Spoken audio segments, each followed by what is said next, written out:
ইয়া আইয়ুহাল্লাযীনা আমানু, ও ঈমানদারেরা, লা তাকুনু রাঈনা, তোমরা যখন আমার রাসূলুল্লাহকে ডাকবা তখন রাঈনা বলে ডেকো না। সুবহানাল্লাহ বলবেন না? ওয়াকুলু যুরনা, তখন তোমরা ডাকবে উনজুরনা বলে। আল্লাহ বলছে আমার বন্ধুকে রাঈনা বলে ডেকো না। কি বলে ডাকতে বলছেন আল্লাহ? উনজুরনা। ওয়ালিল কাফিরিনা আযাবুন আলীম। আর আল্লাহ বলছেন কাফেরদের জন্য আযাব রয়েছে। এতক্ষণ তো শুধু আমরা কোরআনের আয়াত শুনেছি, অর্থ শুনেছি, এবার সেটা আমরা ভেঙে ভেঙে বলছি। আল্লাহ কোরআনে বলছে ইয়া আইয়ুহাল্লাযীনা আমানু, ও ঈমানদারেরা, লা তাকুনু রাঈনা, তোমরা আমার রাসূলুল্লাহকে রাঈনা বলে ডেকো না। রাঈনার এক অর্থ হলো এদিকে তাকান। সুবহানাল্লাহ। কিন্তু রর পরে আলিফ আছে, তারপরে আইন আছে। এই আইন যদি একালিফ টান হয়ে যায়, আইনের পরে যদি ইয়া হয়ে যায়, তাহলে হবে রাঈনা। ঠিক কি না? কথা বলেন ঠিক কি না? ওই সময় অর্থটা হয়ে যাবে রাখাল। আরেকখানা আছে রাঈনা, রর পরে আলিফ, ওই আলিফের উপরে যখন হামজা হয় তখন হবে রাঈনা। রাঈনা এটার অর্থ হচ্ছে অজ্ঞ, মানে জ্ঞান নাই। নাউজুবিল্লাহ বলেন। তাহলে শব্দ কয়টা? শব্দ কয়টা? অর্থ হয় একটা অর্থ হচ্ছে অজ্ঞ, জ্ঞানহীন, আরেকটা হচ্ছে রাখাল। ঠিক না? আরেকটা হচ্ছে এদিকে তাকান। আল্লাহ জানে যে জাহিলি জামানাতে আমার আকা, আমার মাহবুব, আমার সুলতান, আমার কামলিওয়ালাকে অনেকে তিরস্কার করে কথা বলবে। সেই জন্য আল্লাহ বলছে লা তাকুলু রাঈনা, তোমরা আমার রাসূলুল্লাহকে রাঈনা বলে ডেকো না। যখন মক্কা আর মদিনার, এদিকে তাকান, যখন মক্কা আর মদিনার কাফেররা, মুশরিক আর মুনাফিকরা আমার আকা, আমার মাহবুব, আমার সুলতানকে ডাকতো, তখন রাঈনা বলে ডাকতো। এদিকে আসো আমাদের রাখাল, এই কথা বলে মুস্তাফাকে ডাকতো। কিন্তু আমার আল্লাহ, আমার আকা, আমার নবীকে কখনো এদিকে তাকানিয়া মোহাম্মদ বলে নাই।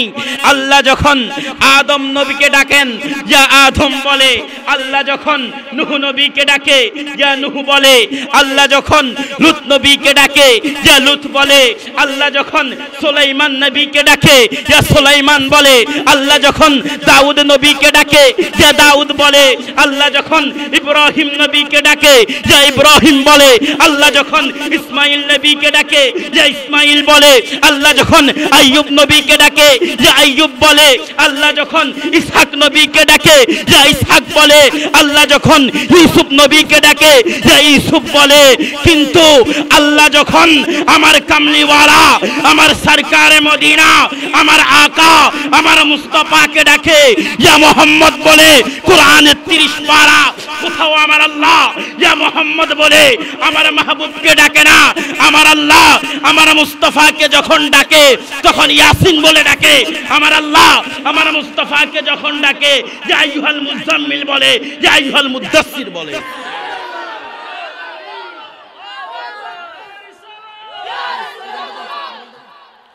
হাজরিন, কোথায় ছিলাম? তো ইহুদিরা যখন মুস্তাফাকে ডাকতো তখন বলতো রাঈনা ইয়া মুহাম্মদ, মুহাম্মদ আমাদের দিকে দৃষ্টিপাত করেন।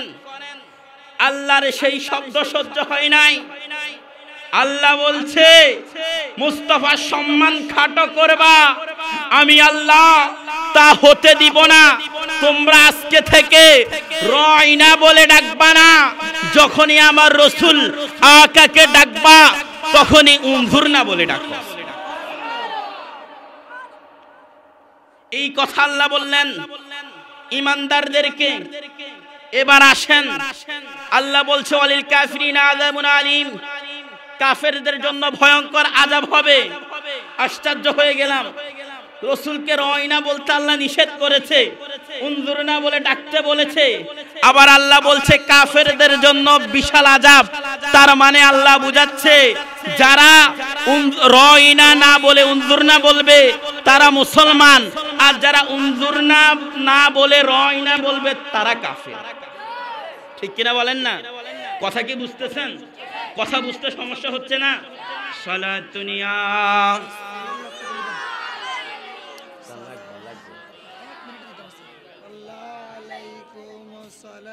ইয়া রাসূলুল্লাহ।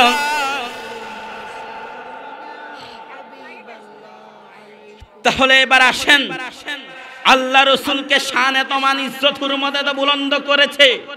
এবার কেউ যদি আল আজহার ইউনিভার্সিটি থেকে পড়ে এসে নবীর শান খাটো করতে চায়, কেউ যদি মদিনা ইউনিভার্সিটি থেকে পড়ে এসে আমার কামলিওয়ালার শান খাটো করতে চায়, কেউ যদি অক্সফোর্ড ইউনিভার্সিটি থেকে পড়ে এসে আমার কামলিওয়ালার শান খাটো করতে চায়, কেউ যদি হার্ভার্ড ইউনিভার্সিটি থেকে পড়ে এসে আমার আকার আমার কামলিওয়ালার শান কমাতে চায়, কেউ যদি বাংলাদেশের ঢাকা বিশ্ববিদ্যালয় থেকে পড়ে এসে আমার কামলিওয়ালার সম্মান কমাতে চায়, কেউ যদি বুয়েট থেকে পড়ে এসে আমার আকার সম্মান কমাতে চায়, আমরা তাদেরকে বলে দিতে চাই তুমি আকার সম্মান কমাতে চাও, যার সম্মান বৃদ্ধি করেছে আল্লাহ, তার সম্মান তুমি দাড়িওয়ালা টুপিওয়ালা পাগড়িওয়ালা মোল্লা চাইলেই কমাতে পারবা না।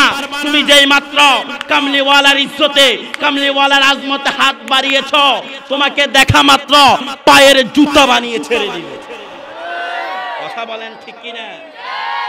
আর তুমি যদি রিকশাওয়ালা হও, মুচি হও, ম্যান ড্রাইভার হও আর সিএনজি চালক হও, অন্তরে যদি মুস্তাফার প্রেম থাকে, ইশকে রাসূলুল্লাহ থাকে, মাথার তাজ বানিয়ে রেখে দিবে। কথা বলেন, রাজি আছি? রাজি আছি? ও হাজিরিন, আমার নবীর শান বাড়িয়েছেন আমি বলি না, আল্লাহ কোরআনে বলেছেন ওয়ারফা'না লাকা, আরো জোরে ওয়ারফা'না লাকা। আমরা জানিয়ে দিতে চাই যে গুস্তাগ রাসূল, যেই বেয়াদব রাসূল আমার আকার বিরুদ্ধে মিথ্যা কথা লুটাচ্ছে, আজ জানিয়ে দিতে চাই যে আমার রসুলের পাকের আজমতের বিরুদ্ধে হাত বাড়াবে তার হাত কেটে দেওয়া হবে। যে আমার মুস্তাফার বিরুদ্ধে চোখ বড় করবে, দুই আঙ্গুল দিয়ে তার চোখ বাহির করে নেওয়া হবে। যে মুস্তাফার বিরুদ্ধে হাঁটা শুরু করবে তার পা কেটে ফেলা হবে। মান সাব্বা নবিয়ান ফাকতুলুহু, মুস্তাফার বিরুদ্ধে যে যাবে তার গর্দান নিতে আমরা দ্বিধাবোধ করব না। রাজি আছি? অন্তরে মুস্তাফার প্রেম থাকলে আওয়াজ হবে, মুস্তাফার প্রেম যদি না থাকে আওয়াজ হবে? আওয়াজ দিয়ে বলবেন রাজি আছি না নাই? দুই হাত তুলে বলি রাজি আছি না নাই? নারে তাকবীর, নারে রিসালাত। ইয়া রাসূলুল্লাহ স্লোগান কি ফালতু স্লোগান? আয় হায় হায়, যারা রাসূলুল্লাহর রিসালাতের স্লোগান ফালতু বলে আমরা তাদের জানিয়ে দিতে চাই রিসালাতের স্লোগান কখনো ফালতু হতে পারে না। আরে শোনো শোনো, রিসালাতের স্লোগান তো ঈমানি স্লোগান। কথা বলেন ঠিক কিনা? যারা সেই রিসালাতের স্লোগানকে ফালতু স্লোগান বলবে তারা ফালতু হয়ে যাবে। আমরা দেখেছি অলরেডি তারা ফালতু হয়ে গেছে। কথা বলেন ঠিক কিনা? আরে ওই রাসূলকে ভালোবাসলে ইহুদিরাও জান্নাতে যায়। শুনবেন শুনবেন, আল বেদায়া ওয়ান নিহায়া কিতাবের নাম যিনি লিখেছেন তিনার নাম ইবনু কাসির। তিনি এই আল বেদায়া ওয়ান নিহায়ার মধ্যে চমৎকার ঘটনা এনেছেন। আমার আকা আমার সুলতান যখন মক্কাতুল মুকাররমা থেকে মদিনাতুল মুনাওয়ারা হিজরত করে গেলেন, আমার রাসূলের হাঁটা আমার রসুলের কথা বলা স্টাইল, আমার রসুলের মুচকি হাসি, আমার রসুলের সহমর্মিতা, আমার রসুলের আদর্শ, আমার রসুলের ভালোবাসা দেখে এক ইহুদি আমার রসুলের প্রেমে পড়ে গেছে। একে মুসলমান না ইহুদি? আরো জোরে, মুসলমান না ইহুদি? ইহুদি যুবক আমার রাসূলুল্লাহর প্রেমে পড়ে গেল। কি হলো? মুস্তাফা যখন বাজারে যায়, ইহুদি যুবক লুকিয়ে লুকিয়ে আমার আকাকে দেখে। মুস্তাফা যখন রাস্তা দিয়ে হাঁটে, ওই ইহুদি যুবক লুকিয়ে লুকিয়ে আমার সুলতানকে দেখে। মুস্তাফা যখন মসজিদুন নববীর মধ্যে ঢুকে যায়, দূর থেকে তাকিয়ে থাকে, হায় হায় এত সুন্দর পুরুষ, এত চমৎকার মানুষ আমি ইহুদি যুবক কখনো দেখি নাই। আপনাদের থেকে জানতে চাই, কেউ যদি আপনাকে ফলো করে, 2-3 দিন কেউ যদি আপনাকে স্টক করে, আপনি অবশ্যই তার ছায়া তাকে যেই কোনো ভাবে দেখবেন, দেখা মাত্রই আপনি ডাক দিবেন, ভাই এদিকে আসেন, আপনি আমাকে ফলো করছেন কেন? ঠিক না? বলবেন না? তো আমার নবী যখন দেখলেন, নবী যখন বাজারে যায়, ইহুদি যুবকও বাজারে যায়, নবী যখন হাঁটে লুকিয়ে লুকিয়ে, ইহুদি যুবক দেখে। আমার নবী ইহুদি যুবককে ডাকলেন, ও ইহুদি যুবক এদিকে আসো। ইহুদি যুবক আসলেন, বলল, ইয়া রাসূলুল্লাহ, ইয়া হাবিবাল্লাহ, আপনি কি আমাকে ডেকেছেন? আমার রাসূল বলছে, ও ইহুদি যুবক, হ্যাঁ হ্যাঁ ডেকেছি তো, তুমি বলো তুমি কেন আমাকে ফলো করো, আমাকে স্টক করো? ইহুদি যুবক বলছে, ইয়া রাসূলুল্লাহ, ইয়া হাবিবাল্লাহ, কি বলবো আপনাকে, আমার বাবা ইহুদি, আমার মা ইহুদি, আমার বাবা ইহুদি পণ্ডিত, কিন্তু আমি যুবক আপনার কথা বলা স্টাইল দেখে, আপনার চলার স্টাইল দেখে, আপনার হাসি দেখে, আপনার মানুষের প্রতি ভালোবাসা দেখে, আপনার আলামিন চরিত্র দেখে আমি ইহুদি যুবক আপনার প্রেমে পড়ে গেছি। এবার বলেন, মুস্তাফার দরবারে কেউ গেলে মুস্তাফা কি প্লাস করে তাকে বুকে টেনে নেয় নাকি মাইনাস করে সরিয়ে দেয়? মুস্তাফা বুকে টেনে নেয় না? কিন্তু আশ্চর্য হয়ে যাবেন, একদিন হবে, একদিন আগে দেখেছি আমাদের বড় শায়েখ, তার সাথে বসে একজন একটু জোরে আওয়াজ কথা বলার কারণে শায়েখ গিয়ে তাকে 3-4টা থাপ্পড় মেরে দিয়েছে। আর ইহুদি যুবক নবীর দরবারে আসছে, বলছে, রাসূল গো আপনাকে বড্ড ভালো লাগে, নবী গো আপনার সকল কিছু আমার ভালো লাগে। আমার নবী বলে, ইহুদি তো সমস্যা কি? কই নবী সমস্যা একটা আছে, আমি আমার বাবার, আমার মার একমাত্র সন্তান। ইয়া রাসূলুল্লাহ, যদি আমি কালিমা পড়ে মুসলমান হয়ে যাই, আমার বাবা বড় কষ্ট পাবে, আমার মা বড় কষ্ট পাবে। আমার নবী বলে, ঠিক আছে সমস্যা নাই, তুমি মুসলমান হওয়া লাগবে না। ইহুদি নবীর কদমে পড়ে গেল, ইয়া রাসূলুল্লাহ আপনাকে বড্ড ভালো লাগে, নবী গো মুসলমান যদিও বানাবেন না, নবী রে আপনার কদমের খিদমত করার একটু ব্যবস্থা করুন। আরেকটু জোরে বলেন না সুবহানাল্লাহ। ইহুদি যুবকের কাছে, নবীর কাছে যখন ইহুদি যুবক আরজি জানালেন, আরজি যখন জানালেন, ও ইহুদি যুবককে রাসূল বলছে, ইহুদি যুবক তোমার আরজি আমি রাসূল গ্রহণ করে নিলাম। এই আরজি যখন আমার কামলিওয়ালা গ্রহণ করলেন, ইহুদি যুবক নবী যখন ওযু করতে যায়, নবীর ওযুর পানি আগিয়ে দেয়, নবী ওযু করে লোটা থেকে ইহুদি যুবক পানি ঢালে। আমার নবী যখন গোসল করতে যায়, কামলিওয়ালার গামছা মুবারক ইহুদি যুবক নবীর সাথে নিয়ে যায়। নবী যখন বাজারে যায়, ইহুদি যুবক নবীজিকে প্রোটোকল দিতে দিতে বাজারে নিয়ে যায়। বাজারে যখন নবী থাকে, আমার নবীকে দেখভাল ইহুদি যুবক করে। এমত অবস্থায় বেলাল হাবশী মসজিদুন নববীর মধ্যে আযান দিয়ে দিল, কামলিওয়ালা মসজিদুন নববীর সামনে চলে আসলো। এবার আপনারা বলেন, ইহুদি কি মসজিদে ঢুকতে পারবে? কথা বলেন, পারবে? আমার নবী বলছে, ও ইহুদি তুমি তো মসজিদে ঢুকতে পারবা না, তুমি তাহলে চলে যাও বাড়ির দিকে। আমি রাসূল নামাজ পড়ে আবার খবর দিব। ইহুদি বলছে, নবী গো, যেই দিন থেকে আপনার দরবারে এসেছি ওই দিন থেকে আমার জন্মদাতা বাবাকে ভালো লাগে না, গর্ভধারিণী মাকে ভালো লাগে না, রাসূল আপনার কদম ধরে থাকতে বড্ড বেশি ভালো লাগে। আমার নবী বলে, এখন তো আমি নামাজে যাচ্ছি, তুমি তো মসজিদুন নববীর মধ্যে ঢুকতে পারবা না। ইহুদি যুবক বলছে, ইয়া রাসূলুল্লাহ, আপনি যদিও মসজিদুন নববীতে যাবেন, আপনার কদমে থাকা ওই জুতো তো মসজিদুন নববীর নিচে থাকবে। নবী গো, আপনাকে বুকে না ধরাইতে পারলে কি হবে? আপনার পায়ের জুতা বুকের মধ্যে আমি ইহুদি যুবক রেখে দিই। ইহুদি যুবকের বুকের মধ্যে, এদিকে ইহুদি যুবকের বুকের মধ্যে কার জুতা? কার জুতা? আয় হায়, এখন ওই রাসূলকে আমরা চিনছি। একদিন চলে যায়, এভাবে আমার রাসূলের খেদমত করে। 2 দিন চলে যায়, এইভাবে আমার কামলিওয়ালার খেদমত করে। 1 মাস চলে যায়, এইভাবে আমার মাহবুব নবীর খেদমত করে। 2 মাস চলে যায়, এইভাবে আমার কামলিওয়ালার খেদমত ইহুদি যুবক করতেছে। হঠাৎ দেখছে একদিন আমার নবী ওযু করছে, ওযুর পানির লোটাটা বেলালে হাবশি পানি ঢালছে। আমার নবীর ওযু শেষ হয়ে গেল, গামছাটা বেলালে হাবশি আগিয়ে দিচ্ছে। দেখা গেল নবী যখন মসজিদুন নববীর মধ্যে ঢুকে গেল, বেলালে হাবশি কামলিওয়ালার সাথে ঢুকে গেল।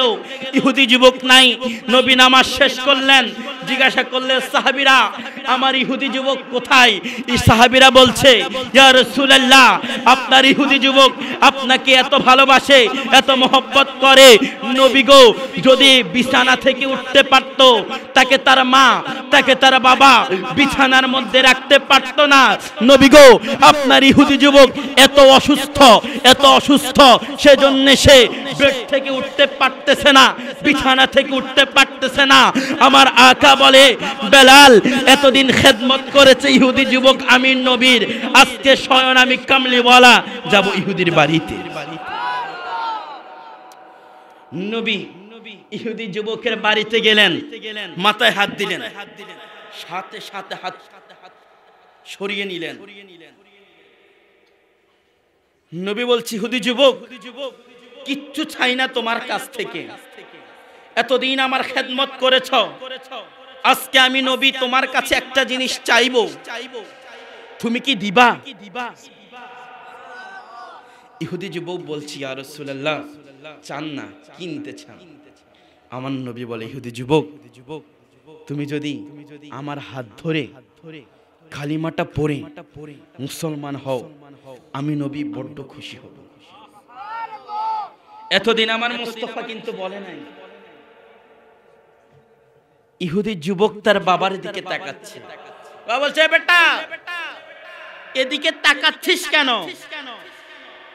আমাদেরকে ছেড়ে, বাবা ছেড়ে, মা ছেড়ে, ঘর ছেড়ে, সম্পদ ছেড়ে, পুরো পরিবার ছেড়ে, যার পিছে পিছে দিনভর ছিলি, সে আজকে যা বলছে তুই তা কর।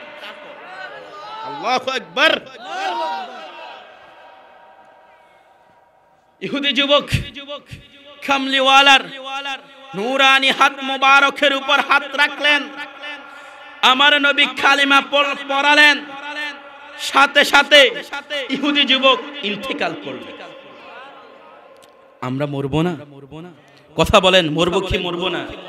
বন্ধু, অ্যাকর্ডিং টু মেডিকেল সায়েন্স বলে, একটা মানুষ যখন মরে যায়, তার রুহটা, তার দেহটা, একটা মানুষ যখন মরে যায়, তার দেহটা কবরস্থ করার 24 ঘন্টা পর তার বায়ুদেশ থেকে একখানা পোকা বাহির হয়। সেই পোকা দুর্গন্ধযুক্ত পোকা। এই পোকা অন্যান্য পোকাদেরকে ডেকে আনে। 6 দিন যখন হয়ে যায়, তার নিথুরে দেহটা খবরের মধ্যে পড়ে থাকে। আয় হায়, ওই খবরের মধ্যে পড়ে থাকা অবস্থায় হাতের নখগুলো 6 দিন হয়ে গেলে খসে খসে পড়ে যায়। 9 দিন যখন হয়ে যায়, শরীরের লোমগুলো খসে খসে পড়তে থাকে। আয় হায়, যখন 9 দিন হয়ে যায় মাথার চুলগুলো পড়তে থাকে। 17 দিন যখন হয়ে যায় তার আস্তে আস্তে পেট ফুলতে ফুলতে তার পেটটা 17 দিনের মাথায় ফেটে যায়। তার নিথর দেহের ওই গোশত, ওই মাংস, কীট আর পতঙ্গরা খুবলিয়ে খুবলিয়ে খুবলিয়ে খুবলিয়ে খায়। আয় হায়, যখন বান্দার নিথর দেহ পোকা আর মাকড় খুবলিয়ে খুবলিয়ে খায়, একে একে যখন 2 মাস হয়ে যায় তার মাংস খাওয়া শেষ হয়ে যায়, তার হাড্ডিটা পড়ে থাকে জমিনের মধ্যে। যখন 3 মাস হয়ে যায় তার ওই হাড্ডির জোড়াগুলো খুলে যায়। এক বছরে যখন হয়ে যায় ওই বান্দার হাড়গুলো মাটি খেয়ে ফেলে। আল্লাহ, ওই কবরে আপনাকে যেতে হবে, ওই কবরে আমি বেনামাজিকে যেতে হবে, ওই কবরে আপনি বেওয়াফাকে যেতে হবে, ওই কবরে আমি গুনাহগারকে যেতে হবে, ওই কবরে আপনি জালেমকে যেতে হবে, ওই কবরে আমি সুদখোরকে যেতে হবে, ওই কবরে আমি ঘুষখোরকে যেতে হবে।